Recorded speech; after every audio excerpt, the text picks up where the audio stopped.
from the hard-hit coronavirus pandemic. Now, we want to cross over to Mombasa County and talk to Tobias Chanji. Is the 500 million shillings enough to help recover the industry? Chanji, I hope you're good. What exactly are stakeholders in the tourism sector saying? Well, a very good afternoon, Ashley. Remember, Mombasa County has become a shell. Even Mombasa City, there's nothing to smile about. And matters are worse even on the beach. We are at Jomo Kenyatta beach, public beach, which is family referred to as Pirates Beach. And on a normal day, we shall have thousands and thousands of people who turn up here to swim. While those who've never been at the beach, most of the times when you come here, there are so many chairs that are around for guests and rather tourists who usually flock these sides. And some of the traders that are working here, there's some that were hard hit last week after their kiosks were brought down by the Mombasa County government. I remember you've talked about the 500 million shillings earlier on today.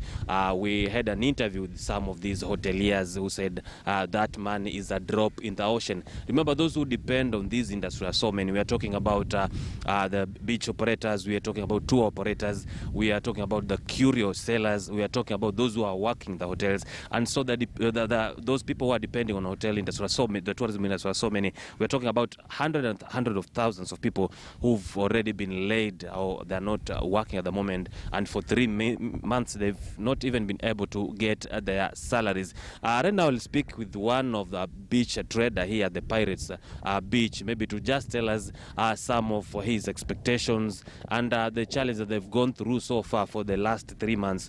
They've not been working. Kindly just identify yourself, your name, then tell us currently and also about your expectations concerning the budget that's supposed to be read this hour.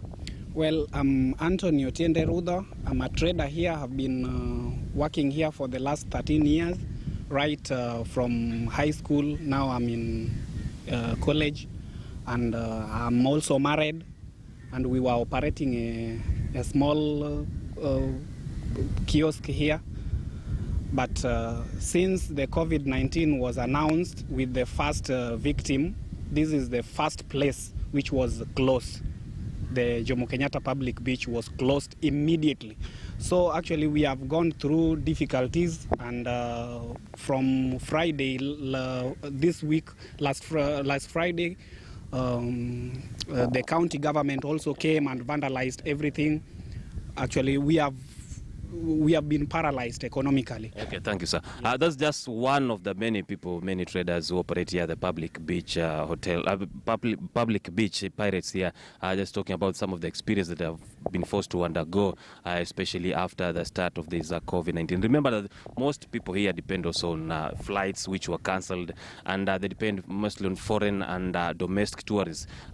Most of the tourists, like the Italians and those who come from the European countries, like 2 weeks ago, we saw some of the aircrafts that came these sides and took away their citizens, while those that are supposed to be domestic tourists mostly come from Nairobi. And remember that Nairobi and Mombasa are some of the 2 counties that currently are partially locked due to that cessation. And so this has really affected most of the industry players from this part of the country, and most of them are just wishing that maybe the president could add more money to that 500 million shillings so as that they can be cushioned further. And apart from that, also there are some of the small-scale traders who said that most of this cash have been targeted to those hotel owners, while those small traders who operate on the beach daily for their livelihoods have been left behind. And so they're insisting that this budget should also factor in their concerns as they are part of the players on this industry. Back to the studio. Tobias Chanji for that. Now, that is the situation in Mombasa. The tourism sector currently taking a hard hit, courtesy of the coronavirus pandemic that the world is grappling with. Now, we want to talk matters manufacturing now. And from the coast, we move to Western Kenya, specifically Kakamega, that is known